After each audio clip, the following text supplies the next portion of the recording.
Candi Jiwa Karawang.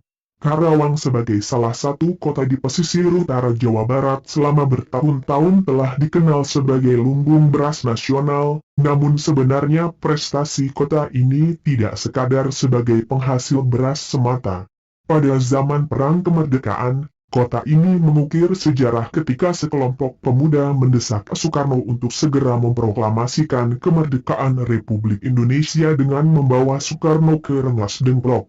Dan hasilnya, sehari setelah peristiwa tersebut Soekarno segera memproklamasikan kemerdekaan Indonesia tanggal 17 Agustus 1945.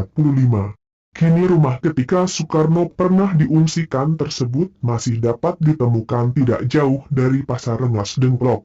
Dalam perkembangannya ternyata Karawang juga menyimpan potensi sumber daya arkeologi yang sangat besar sejak masa prasejarah klasik sampai masa Islam tumbuh dan berkembang di Jawa Barat.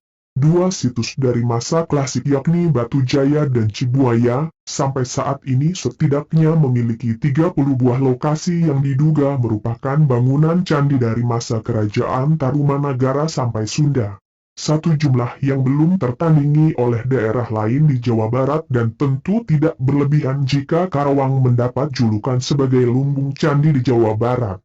Situs Batu Jaya secara administratif terletak di dua wilayah desa, yaitu Desa Segaran, Kecamatan Batu Jaya dan Desa Telaga Jaya, Kecamatan Pakis Jaya di Kabupaten Karawang, Jawa Barat.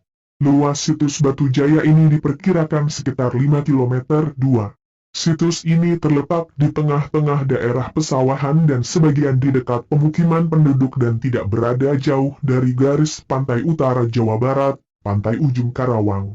Batu Jaya kurang lebih terletak 6 km dari pesisir utara dan sekitar 500 meter di utara Citarum. Keberadaan sungai ini memiliki pengaruh yang sangat besar terhadap keadaan situs sekarang karena tanah di daerah ini tidak pernah kering sepanjang tahun, baik pada musim kemarau ataupun pada musim hujan. Lokasi percandian ini jika ditempuh menggunakan kendaraan sendiri dan datang dari Jakarta, dapat dicapai dengan mengambil jalan tol Cikampek, keluar di gerbang tol Karawang Barat dan mengambil jurusan Rengas Dengklok.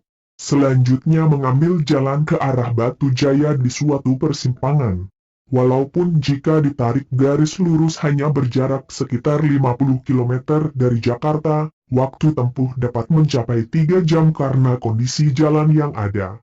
Candi Jiwa yang dikenal sebagai Unur Jiwa, terletak di tengah areal persawahan berupa gundukan tanah yang berbentuk oval setinggi 4 meter dari permukaan tanah. Bangunan yang berukuran 19x19 meter dengan tinggi 4,7 meter ini tidak mempunyai tangga masuk dan di bagian permukaan atas terdapat susunan bata yang melingkar dengan garis tengah sekitar 6 meter yang diduga merupakan susunan dari bentuk stupa. Nama Candi Jiwa diberikan penduduk karena setiap kali mereka menambatkan kambing gembalaannya di atas reruntuhan candi tersebut, ternak tersebut mati. Candi yang ditemukan di situs ini seperti Candi Jiwa, struktur bagian atasnya menunjukkan bentuk seperti bunga padma, bunga teratai. Pada bagian tengahnya terdapat denah struktur melingkar yang sepertinya adalah bekas stupa atau lapik patung Buddha. Pada candi ini tidak ditemukan tangga, sehingga wujudnya mirip dengan stupa atau arca Buddha di atas bunga teratai yang sedang berbunga mekar dan terapung di atas air. Bentuk seperti ini adalah unik dan belum pernah ditemukan di Indonesia. Ketika umat Buddha melakukan ritual di tempat ini, mereka mengitari Candi Jiwa seturut dengan perputaran arah jarum jam. Bangunan Candi Jiwa tidak terbuat dari batu, namun dari lempengan-lempengan batu bata. Pada masa lampau, masyarakat membuat batu bata dengan menggunakan kayu sebagai media bakarnya. Itulah yang membedakan batu bata pada masa lampau yang lebih terlihat gosong dibandingkan dengan batu-batu masa sekarang yang dibakar menggunakan awen, walaupun suhu bakaran kedua-duanya berkisar 45 derajat Celcius. Dan yang menjadi keunikan, batu bata di daerah Batu Jaya itu berukuran sangat besar dibandingkan dengan ukuran batu bata di daerah Jakarta dan sekitarnya. Tekan jempol, subscribe, dan tanda loncengnya agar tidak ketinggalan.